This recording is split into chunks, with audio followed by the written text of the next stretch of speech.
Come and get started on a new mission, a new direction, a new intention.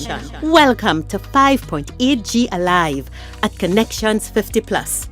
I am Terry-Ann Joseph Brathwaite. And I am Jennifer Gibbons Joseph, catering to all your prospects in the third act of life. Economic well-being, social gratification, personal fulfillment. Join us on Wednesday at 6 p.m. on Connections 50 Plus Facebook page, YouTube channel, and on Gael the Caribbean.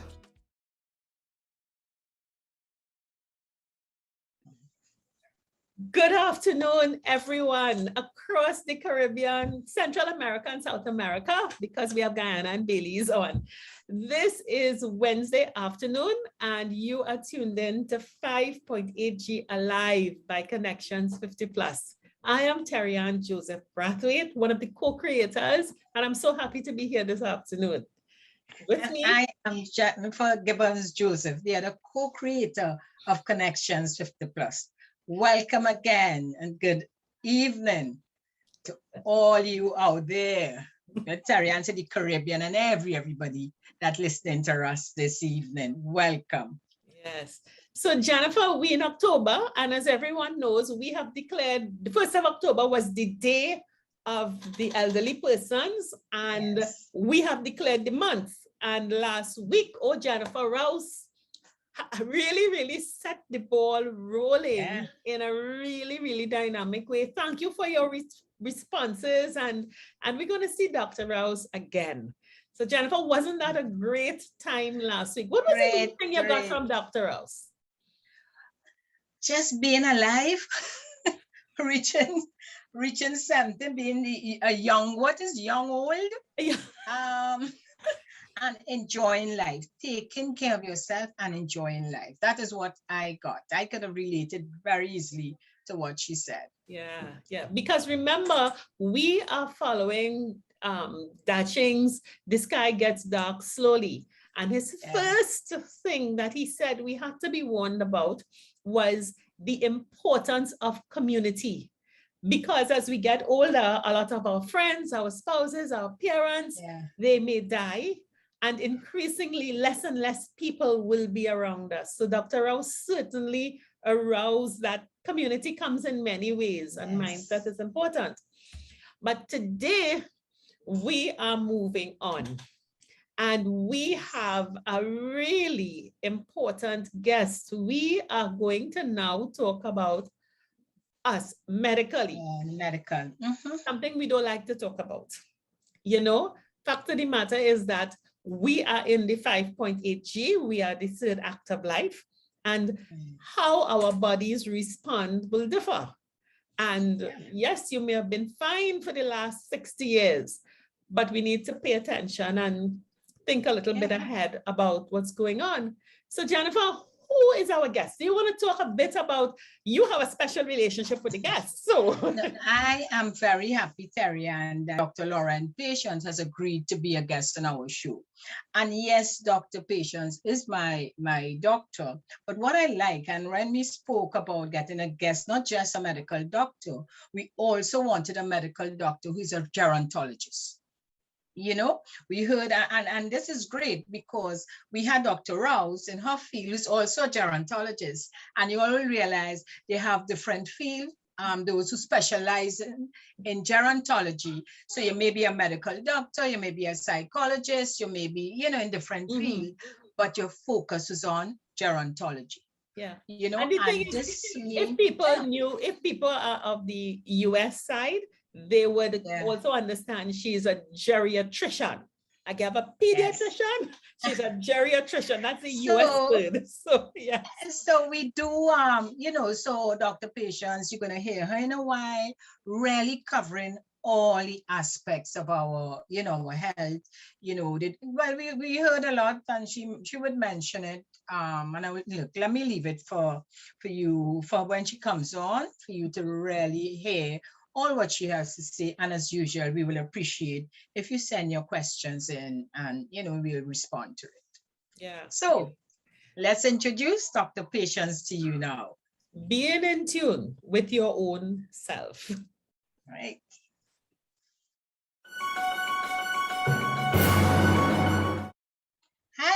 So as we mentioned, we have today with us a medical doctor and a gerontologist. So let me introduce to you all Dr. Lorraine Patience, and we are so happy that doctor has taken time out to come and share with us and tell you all what you can do at this stage in our lives to really maintain good health.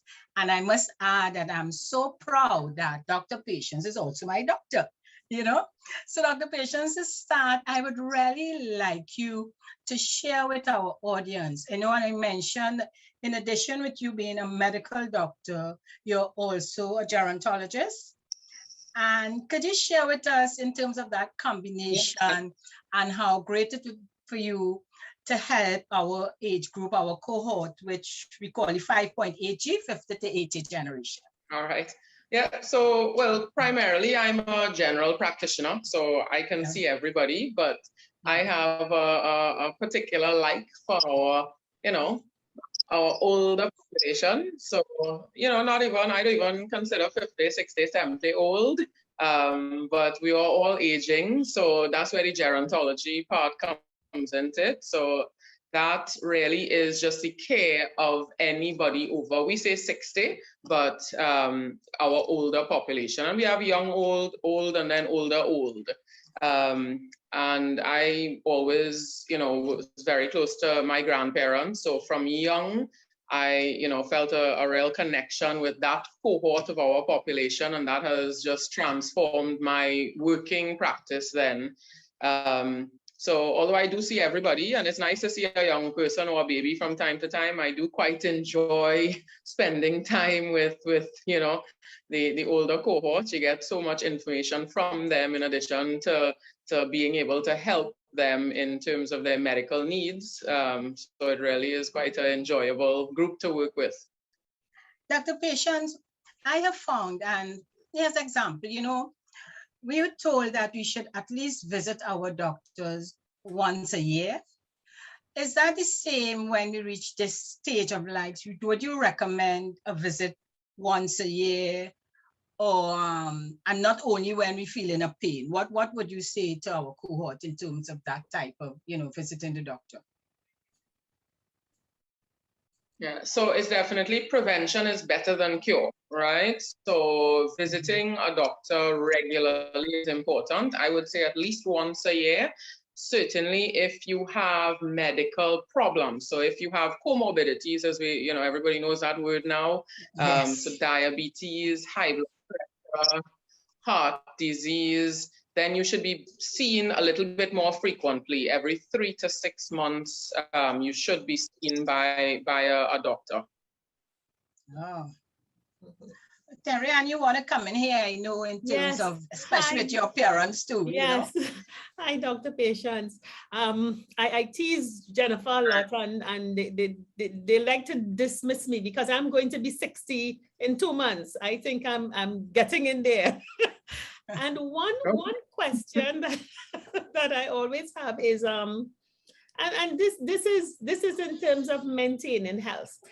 Are there different protocols, screenings that persons must begin to pay attention to as we get older to ensure that at least we know our status and to be able to develop more? Is there something different to the medical that I would have when I was 30, 40, 50 to the one that I would have when I'm 60, 70, 80?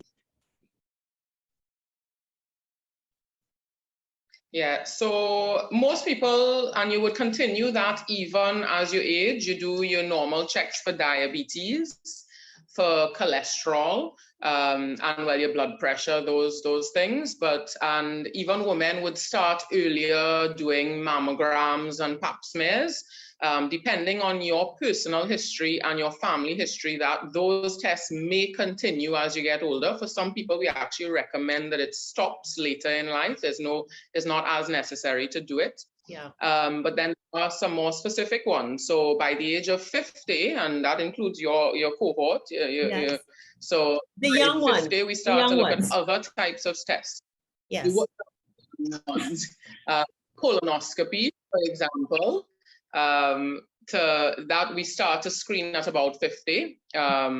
So generally, anybody over the age of 50 should have had some sort of screening test for colon disorders, whether it is a stool test to check for blood, or even as far as a colonoscopy, a camera test that that can detect any issue with regards to colon. Men particularly need to be a little bit more aware of prostate disease. So that screening should start at 40, but to be honest, to get many men in at 40 to do that screening is unusual. Yeah. So definitely 50, 60, we are making sure we're doing screening for prostate disease, blood test, and physical examination. And then the other one in this cohort particularly is bone density. A lot of people forget about that. And that's one of the bigger things as we get older, potential of, because of balance issues and other things, lightheadedness, tripping, falls are a big problem.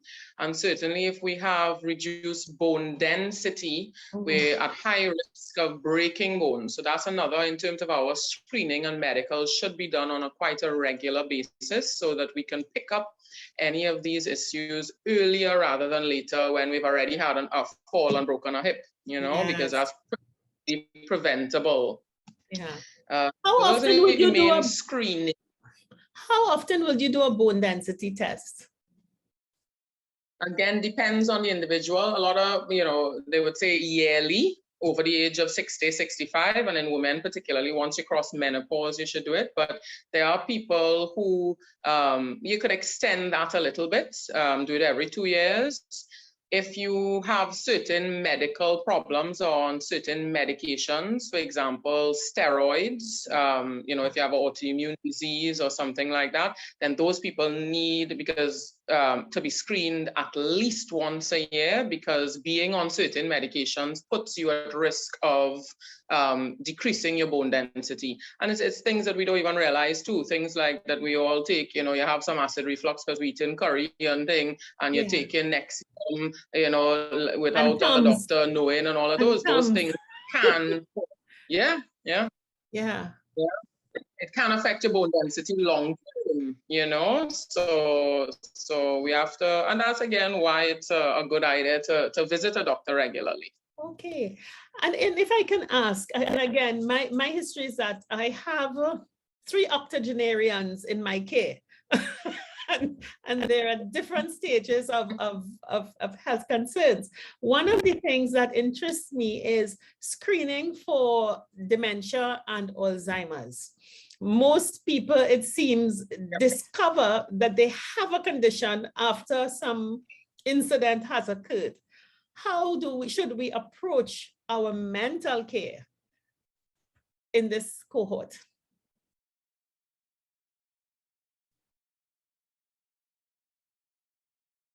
So because of what I do, a lot of times, once people start to hear memory, the word Alzheimer's or dementia is very scary. So as soon as we see that, people, take a step back. We don't want to know about that. That ain't happening to me. So many times I approach it as, one, you need to be aware of yourself, but also it is a lot more picked up by your family members. So many times it's a family member or a close friend has instigated some sort of screening, so you should really go to your doctor and check that, and just make sure everything okay. I approach it as, you're coming to see me for everything, right? So it's not only I'm checking you physically, I'm gonna do a cognitive screening and check your memory so that it doesn't, the person doesn't feel like, they're being, picked on, and that fear exists. Yes. Is a very, very difficult thing, and it's not something that is routinely done unless there is some sort of red flag raised. But ideally, it should be part of our regular screening once you reach a certain age. It doesn't have to be 60. Certainly by 75, people, medical professionals should be asking specific questions, not only to the person, but to their close relatives who they're living with, to see if we are missing anything that we could potentially put things in place from before. And it's not only put things in place in terms of medication, but what do we need to look at? If this is what we're dealing in the early stages, do we need to make decisions regarding potential future decisions, right? Financial decisions, home decisions, or, all of these things. And the earlier we can do these things, when the individual themselves can have a role and a part to play in that decision-making process, it makes a world of difference later on to everybody involved. Yeah. So one of the things that I would like to do, because, and this is something that is real to me, I have no fear of dementia and Alzheimer's, because the 3 octogenarians that I deal with all have dementia. They all deny it. I am not bothered by that. But I want to talk to our cohort while we have cognition, because we will do the mammograms, the prostate tests, and the different screens. But it seems to me that the main challenge for quality of life going forward is your cognitive competence. So is there actually a screen that I can go to my doctor and say, I want to begin screening for my mental cognitive competence at 50? Is there an actual screen? There is, but you will pass it with flying colors, right? No. Yes. But yes, there is a screen that most GPs will do, called the mini mental state exam. And it's quite simple. You're answering questions about your location, your date. There are a few things where you spell backwards or count backwards. You have to draw, you have to write, you have to remember, short-term memory. So, and it doesn't take long, to be honest. If you're accustomed to doing that test, it might take maybe 20 minutes, right? So it's not extensive. And that's what we use as a basic screen. There are much more detailed ones so a lot of people who might score well on the screen, but what they are telling you or what the family is telling you is not matching to what you're seeing on that objective test, then you have to go into more in-depth testing. And that's generally not done by the GP. That needs to be referred on to, in our case, a psychiatrist or a gerontologist who is accustomed doing those sort of screens. But yes, you can request a MMSE, which is a mini mental state exam for basic cognitive screening. And because it's a quick test and that kind of thing, it really, but I do think in a younger cohort of our cohort, it really misses a lot. So if you're quite early, or dementia or any kind of cognitive issue, you can miss a lot. But that's why it's not only that test, it is you listen to what the person is saying, you listen to what the family is saying, and then you're able to decide, okay, well, does this require escalation to more investigation or something like that, Okay. Dr. Patience, is it a fact that you can delay the onset of dementia or Alzheimer's if you do certain activities like maybe the puzzles and you read a lot that there are activities that can be done to delay, and if so, how long that delay would be for? So I'll answer that kind of in 2 parts, right? So definitely, all these studies have shown that it can be delayed. And particularly the most effective way of delaying the onset or even slowing down the progression, if it's already started, is by keeping as active as possible. And that would include physical activity. So, really getting out there and being active. Mental activity, and that includes things like the puzzles. So when we talk about mental activity, it could be from word search to Sudoku to matching puzzles, building a normal puzzle. It could be playing cards. It is learning a new instrument. It is doing music, listening to music, So any form of stimulation of the brain is what we want to be doing, and that is mental activity. And the more we can do, in different ways. So it's not only about, oh yes, well, I do word search all day long, but you need to do word search and something, because every different way you can use your brain, the brain is a muscle. So if we can exercise that muscle, exercise each part of that muscle, it is much more beneficial. And we know that doing those things can delay the onset or slow down the progression.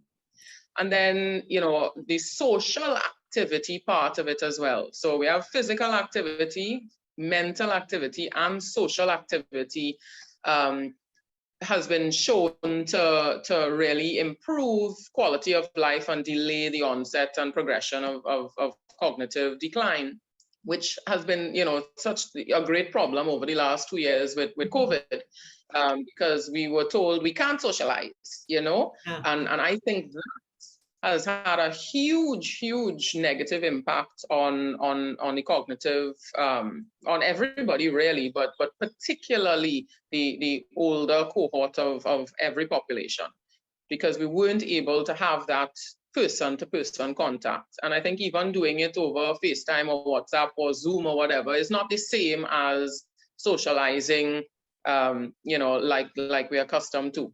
We had to do it, but hopefully one day we'll be able to get back into the social activity, because it really, being part of a club or being involved in your church or doing anything where you're around other people, it is very important for your entire, cognitive self.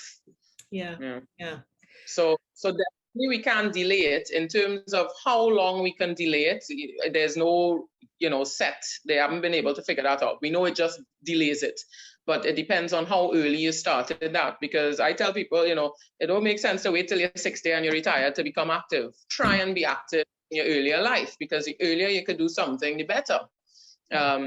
It's never too late to start. I know people in their 70s and 80s who learn how to use a computer or learn a new instrument. So all of that is helpful. It's never too late to start. The whole thing is just be as active as you can be in those different ways for as long as you can be, Yeah. Dr. Patience, if I could ask one other question. You mentioned, and I am now getting into there's the preventative side, get the activity, mental, social, emotional, all of that. But the actual diagnosis that something is wrong, you made a statement there, that is usually done by a specialist, a psychiatrist.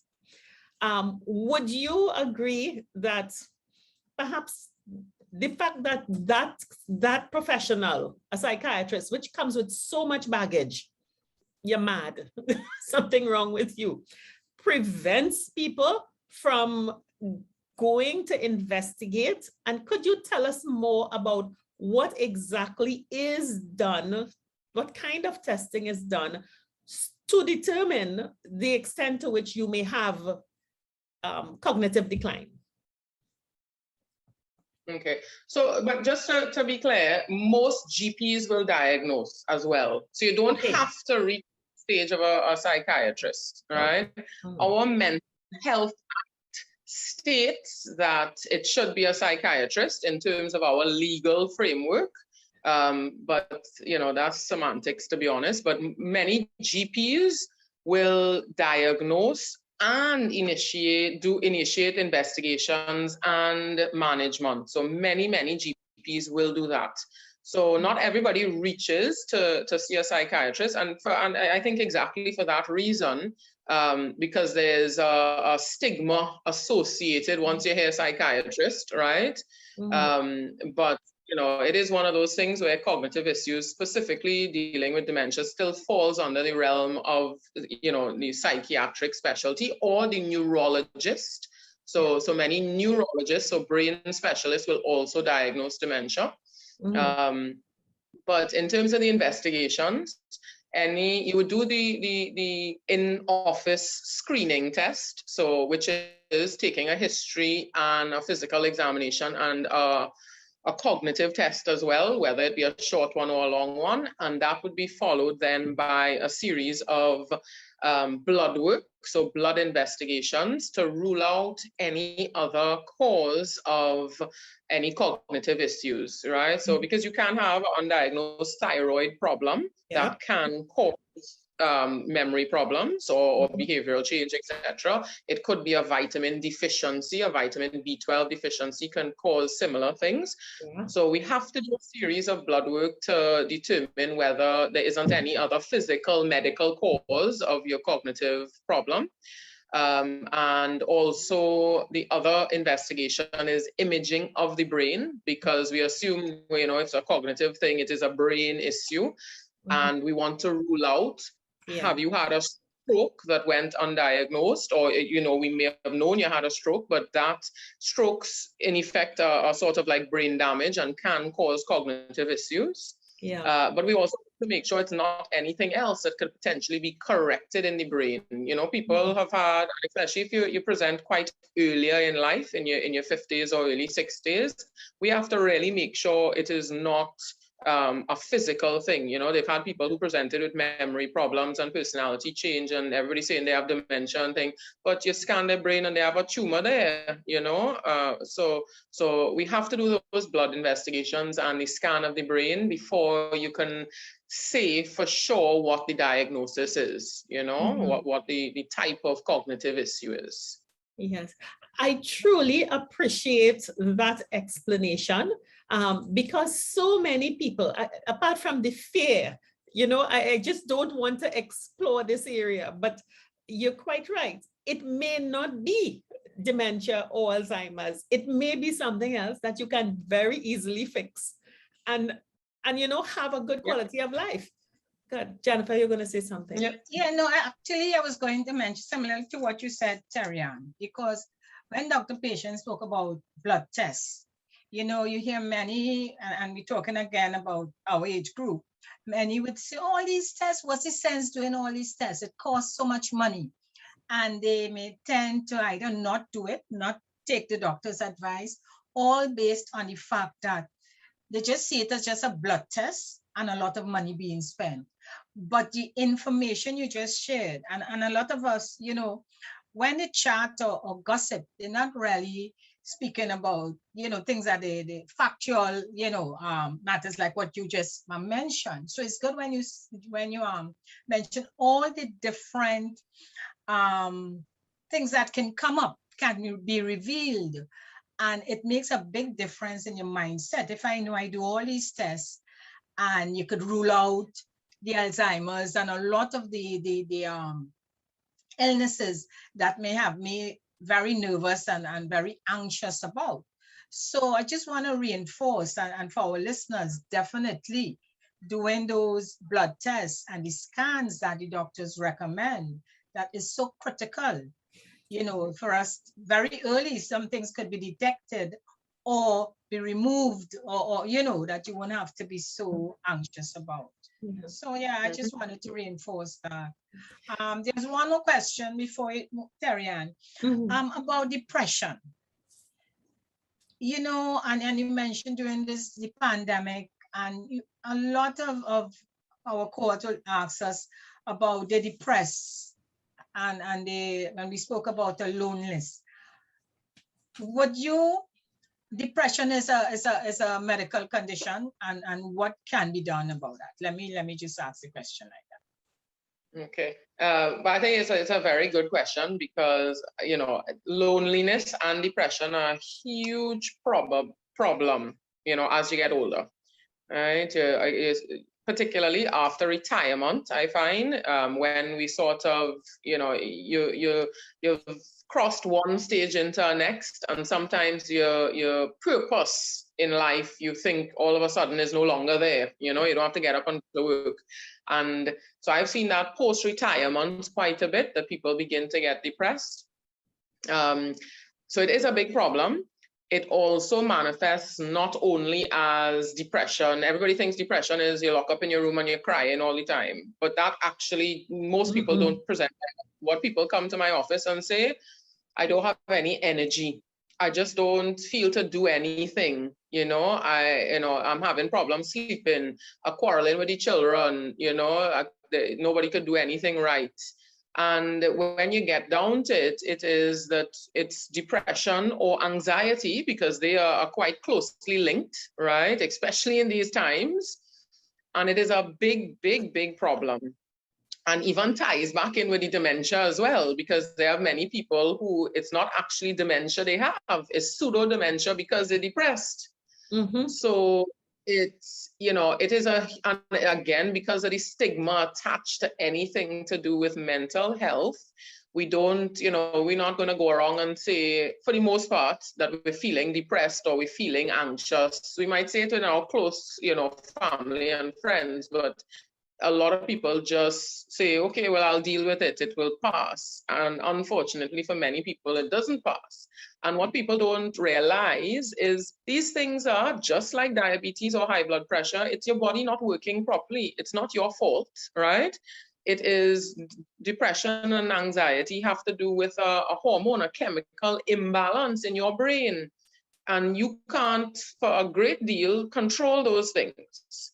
So seeking help when even if you don't think it's that bad, we don't want to wait till it gets that bad. It is treatable, it is manageable with talking to somebody, counseling, and if it need be with medication to help rebalance those hormones in your brain. And I think, in Trinidad, people don't like tablets, right? Nobody wants to be on tablets because we think as soon as we start a tablet, we'll be on the tablet for the rest of our lives. I can't handle taking a tablet forever. That's not the case. We take people off their pressure tablets. We take people off their sugar tablets. Nobody starts, on a tablet saying you have to take this for the rest of your life, for the most part, So and the same thing happens with depression and anxiety. A lot of times we can be on medication for shorter periods, be it 6 months, until you get back some sort of balance in your body, and then you could try without it. But it is a big, big problem, and it's a problem we don't want to address because we feel that shows some sort of weakness or vulnerability. But we, unfortunately, we need to get over that. It's like anything else. If you're not feeling well, whether it is from a physical point of view or emotional, psychological, mental point of view, you should trust your doctor enough to go and talk to them. If you don't trust your doctor, find a different doctor. And we deal with it, because at this stage of life, it's about quality of life. And if you don't have a good quality of life, or if we're not trying to have the best quality of life in these golden stages of your life, then, we need to do something about that. Yeah, I have to endorse, and I wonder sometimes, and I am speaking purely as a layperson who has 3 old people that I'm taking care of, if sometimes, and I may be putting you on a hot spot here, sometimes it is good to switch from your lifelong doctor, who may be so accustomed to you as you were and have been, that when changes begin to come slowly, they probably not taken as seriously until something drastic happens. I'm not advocating that, but that's an opinion that I hold. Is there wisdom to that? I think it's possible. I do hear people tell me all the time that they with the same doctor for a long time, and it's exactly what you've just said, the same kind of sentiment that they think they know me so well, but but I think that is as well an individual thing. I think there are doctors who have been your doctor for the last 50 years, and they will be very on the ball and recognize it could work both ways. They know you so well, come into their office and you're not looking quite right, and they will pick up on things, So I think that's quite an individual thing. I wouldn't, dismiss it, but I could see the opposite side of it as well, where they're more equipped to pick up on a change in your personality or demeanor that somebody you never met before or don't know as well. So, Dr. Patience, I want to switch a bit to the men. Again, it's normally said that the women live longer than men. And a lot of different reasons are put forward for that. But going back to the health part, is it so because men tend not to go to do their regular visits or don't take care of their health as much as women? In your experience, in your what do you think may be the reason for men, you know, going before the woman or getting sick more often, you know, that sort of thing? There's so many factors with that. Yes, the health-seeking behaviors. So women will go to a doctor quicker than a man, right? So that does contribute. So maybe, you know, diagnoses are made later in comparison to women.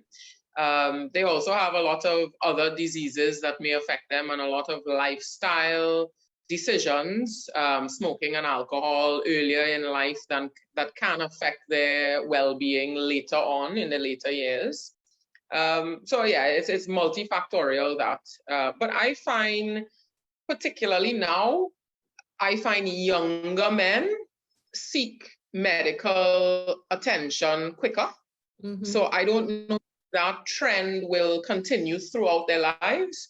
But I have a lot of younger men who come just to do their checkups. Nothing particularly wrong. They just want to check up. And maybe in previous decades, that wasn't as common. I don't know. I wasn't really practicing in those decades. But now, definitely, you know, in the over 60s, I would say I see a lot more women than men. And many times, you know, you still have where the men come because the wife make them come or the daughters made them come.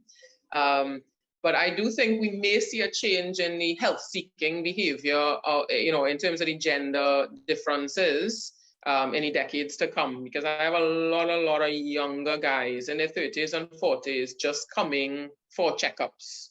So hopefully that will change. Yeah. Doctor, I want to endorse that. And I think it's a good sign for the simple reason that I have a 22 and 29-year-old sons.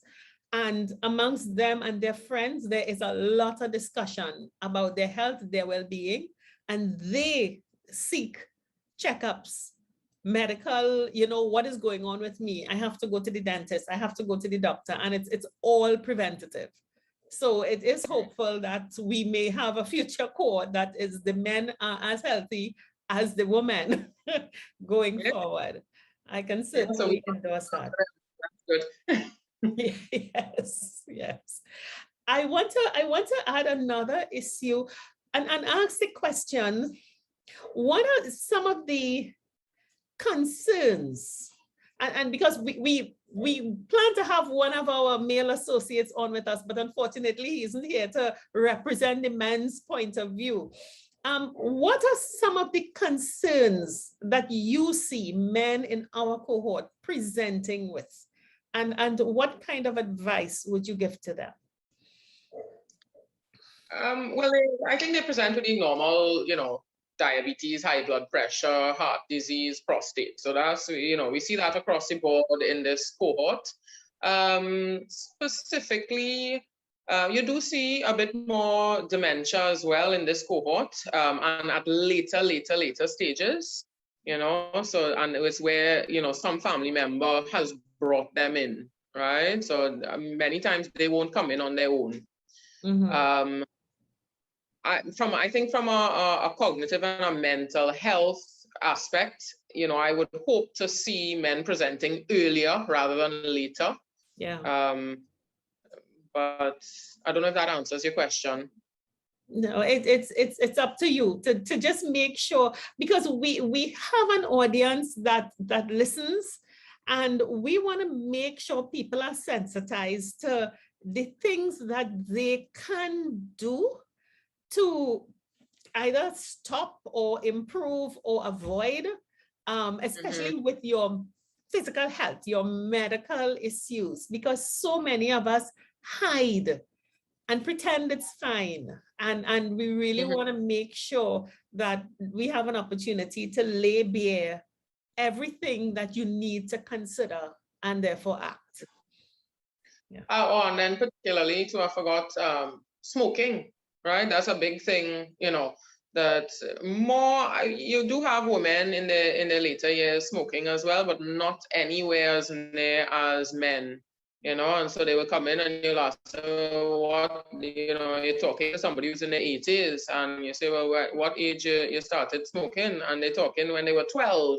So you're doing 70 years of smoking half pack or more a day every day, So, and lung disease is quite a common thing as you get older, just from degeneration of the lungs, but also when you add on these irritants like smoking, we end up with a lot more things like COPD and emphysema, and more so in men as we get older, related to smoking damage. Okay. So yeah, stop smoking. That's the advice. The earlier, the better. All right. And I can answer another question linked to, and this is health leading to life, quality of life, because you mentioned earlier the whole issue of how you live onwards. And many of us, we talked about the issue of living alone because your children abroad, they probably went to school and didn't bother to come back, or they migrated for work, or you had a small family and some have gone, spouse has gone, and a lot of us end up alone. What kind of, are you seeing a lot of health issues coming out of aloneness in your practice? Yeah, I think most of it has to do with depression, with people who are alone. Then the biggest thing is mental health issues. So, and depression being paramount with that, that loneliness is directly linked to that. Many people, I think, who are alone may seek from a physical point of view. They will come and do their checkups because they know they're alone. So if something happens, there's nobody there to think. So they might, from a physical point of view, they will come and make sure they have their medications and all of that. And also coming to a doctor is a form of getting out of the house and seeking other. So it might be you're going to the grocery, the pharmacy, and the doctor, right? That's the only places in lockdown you're allowed to go. So that's where we're going. Yeah. So their physical health might be fine, but other than those times where they could leave the house for brief periods, their mental health is a big issue. So the loneliness and depression is a problem.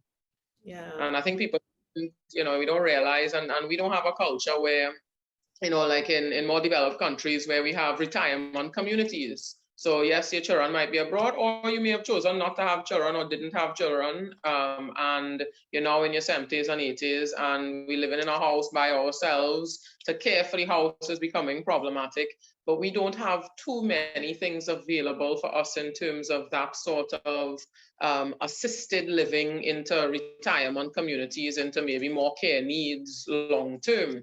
There are very few facilities in Trinidad currently that are catering for that. So even those types of things, people who live alone are quite fearful of what if something happens, what if I fall, who am I going to call, so yeah. It really a huge it messes with your head quite a bit when you're alone. So are you seeing on the horizon, given that is the reality, are you seeing an interest, or are you hopeful that more facilities would come on board to cater to this cohort? Because we're talking about the ones coming forward, probably having more active lives, more active careers, being better educated, so are you seeing or hopeful that could be better in the future? Yeah, I think it definitely could be better, and I do think it will improve. There are some places that try to do it, but our culture still is you're gonna stay at home until you absolutely need it, and particularly the last 2 years, anybody who was considering that move from your own home into a kind of residential kind of facility or something like that, you weren't allowed visitors, there were a lot of restrictions. So I think that, the pandemic has turned off, just put that whole, if you were even considering it before, it's been put on hold. Certainly, in years to come, 5 years, 10 years down the line, there is no reason why we can't have, really well-run retirement facilities with different level of care. But it is a lot of capital investment and, staffing and lots of, it's a business, and it's a high need business, because the reality is, as morbid as it might sound, but the reality is, unfortunately, we're going to, get sick. We're going to, it's, so it's not, so things have to be put in place that there are different levels of care. Right. And I think that was the gap that we have currently in our situation here. There were places that try to be independent living facilities, but the reality is, what do you do when that person is no longer independent? How do you bridge that gap? Yes. And that still hasn't been ironed out. I have not personally found a facility in Trinidad it has really been able to sustain that transition properly. Places have done it well in certain ways, but to really be, this is where you go from the time you leave your home until the time you go to the next home in the sky or wherever your home will be. That facility does not exist here yet. So maybe some young, energetic entrepreneur might decide that that's, a good business investment, but it's definitely needed. It is, as everywhere in the world, we have an aging population. This cohort is only going to get larger over the coming decades. And, there are some people who will not have family in Trinidad or have close relatives and will need, that sort of assistance, to different degrees. As they call it, assisted living, independent living into assisted living into totally retirement care. I think those are the 3 levels. Yes, yes, and it's real. Dr. Patience, my final question is following up on what you just discussed. It's on longevity. We are now hearing that, yes, we could live up to 130. 120. My answer to that normally is what the quality of life you would have at that stage. Do you see providing someone do all the things that they are told to do in terms of the exercise, eating well, etc., that could really have enjoy a good quality of life to 120? Let me say 120 years. I think if we aim to 100, that might be more realistic, but anything is possible. And definitely healthy lifestyle, but also your genetics. People could be the healthiest people, but they're genetically wired. They have heart disease in their family, but they're running up Chancellor every day, and then they drop down. It is, a lot of it, I think, is luck. Genetics, lifestyle. Potentially, are we going to see people living longer and longer? Absolutely. And the hope is that the quality of life is better. I some days, in my job, I say, well, I don't want to live to 120 because what I see that is not quality of life. But that's just the reality. We're not in control of a lot of those things. So all we can do is take one day at a time, live the best we can do, exercise, drink water, get enough sleep, don't hold grudges, and try to enjoy life and you hope for the best. And if tomorrow is your day, well, good. Hope you had a good life and trying to aim to 120, that's putting too much pressure on yourself. Just live day by day and hope. All right. Well, Terry, and I don't know if you have anything before we close on this session. I think the main things have been covered, and there's one other thing that I want to go back to again, and this comes from my awareness, having responsibility in one instance, it's legal responsibility, and the other, it's parents for older people. And I want to endorse the point that we as people who have access to older persons can't be afraid of finding out what our mental capacities are. And if your GP or your psychiatrist says you need to be tested, I know many people who just don't do testing, just don't, and they continue in fantasies. And later on, because of making arrangements for their care, sometimes you need to have a certificate saying that you really have Alzheimer's or dementia, and there can be legal implications later on. So I don't know if you want to talk around that a bit.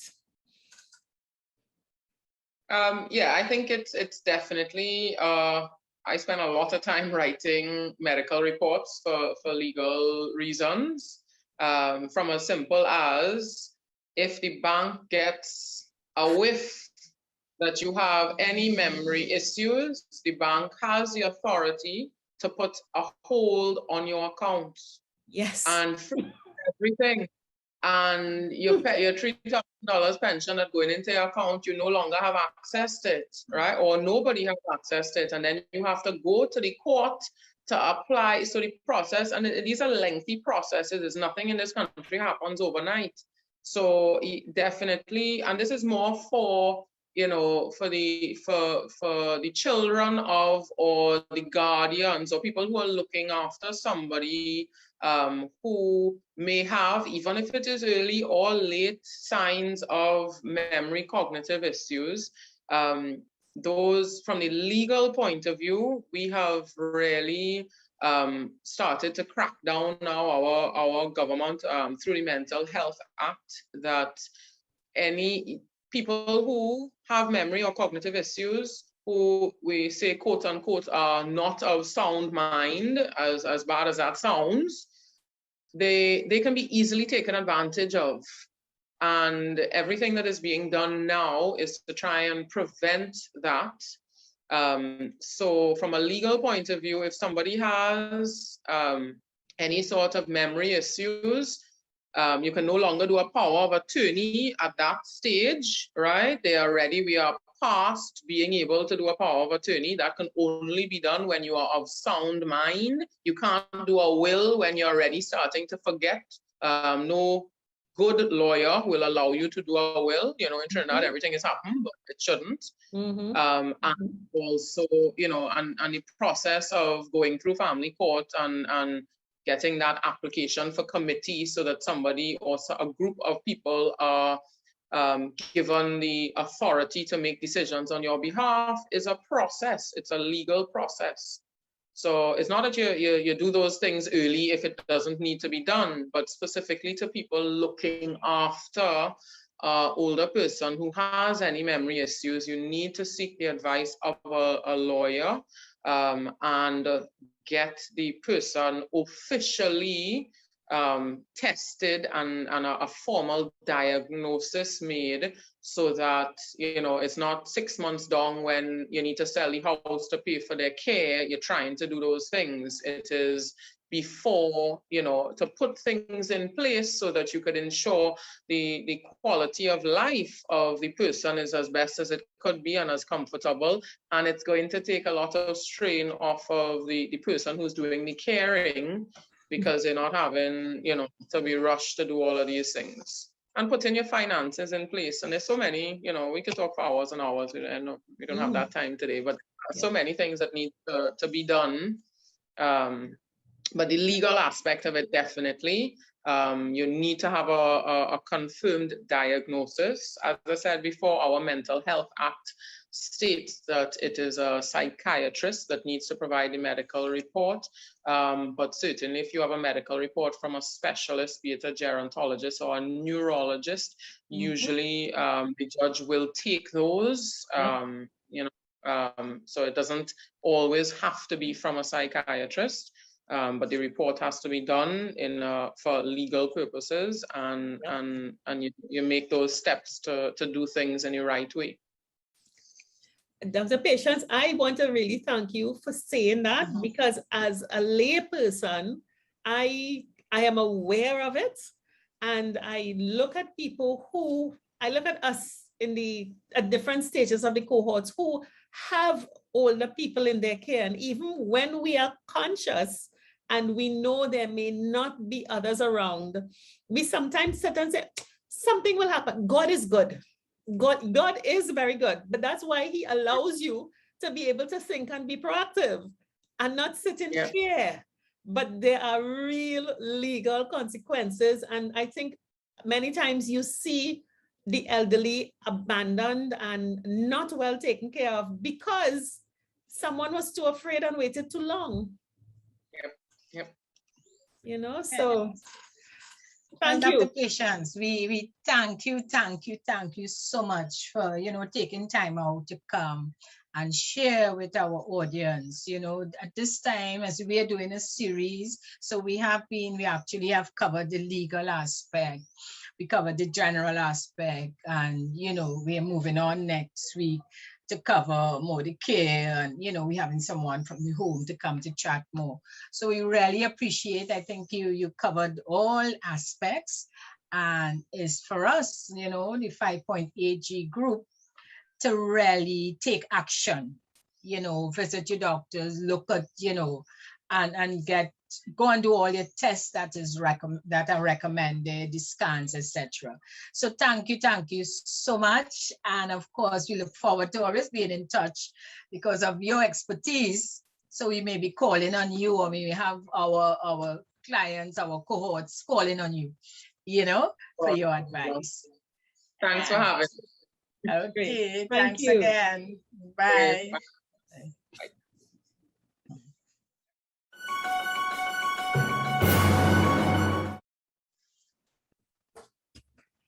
Wow, Jennifer. That was a good interview, especially for me because of the nature of the elderly people that I have to take care of. I am so happy that we had Dr. Patience here. Great. And as I mentioned when chatting with her, our reluctance to go and do blood tests and scans because we feel, look, we know what's happening to us already, and we sort of self-diagnose. So we will say, okay, the pain in the joints is arthritis, or, the headache is because the pressure high. But if we do these blood tests, definitely it will rule out some of the ailments and identify the real problem that we are having. So that, I love her, the fact that she mentioned how important it is to do the blood test, and the idea, your physical, your social, your mental. When we group in those areas, we tend to say, okay, physical, what have I done? Am I taking care of myself? Am I exercising? Am I, what am I doing? The mental I kind of related to, because, as I mentioned again, Mom will be 100 in January, and she does all the puzzles or help us play cards with her, etc. And I feel that definitely has made a difference. I know you talk about genetics, but still that has made a difference to her. So, and the, that you could do certain tests too, to identify if you may be prone to dementia, Alzheimer's, etc. So such important information, Ariane, that we don't have to guess, or as I say now, all the theories that are going on right now. Yeah. So listen to the science. We have a lot of, we tend to listen to what people say and not listen to the experts, the people who have already studied, the particular area.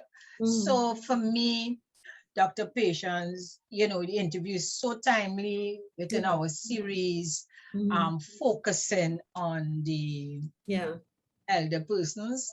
So I found definitely what she said. There is nothing for me that she left out. Yeah. And if you all think she left out anything, you can let us know. but it was a very thorough, impactful interview. Yeah. I always say, Jennifer, and different people's circumstances in life are different. And I always tell you that your mom is blessed that she's going to be 100 next January. And is the most important thing. She has 3 children who are here, who are directly involved in her care. One lives with her, one lives next to her, and the other one is a short while away. But on the other side, you have situations where people have no one. The husband died, the children are abroad, and the professional friends, well, you're no longer a professional, so you have no friends, and you're not even able to maintain a home. And that issue that Dr. Patience raised, where you don't have agency for yourself, we assume that someone will take care of us, but we forget that to allow someone to legally take care of you, someone must certify that you are not longer able to take care of yourself. That is and people are afraid to even go to the doctor and say, doc, a feeling different. They go to the doctor and they don't want to raise it. And worse, if you are going to a GP, no, let me not say it like that.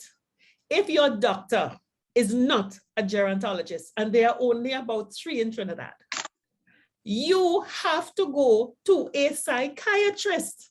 Listen to me, because it is only a gerontologist or a psychiatrist that will be able to declare your condition, that will allow you to then have guardianship over your loved one or even yourself. People don't know that.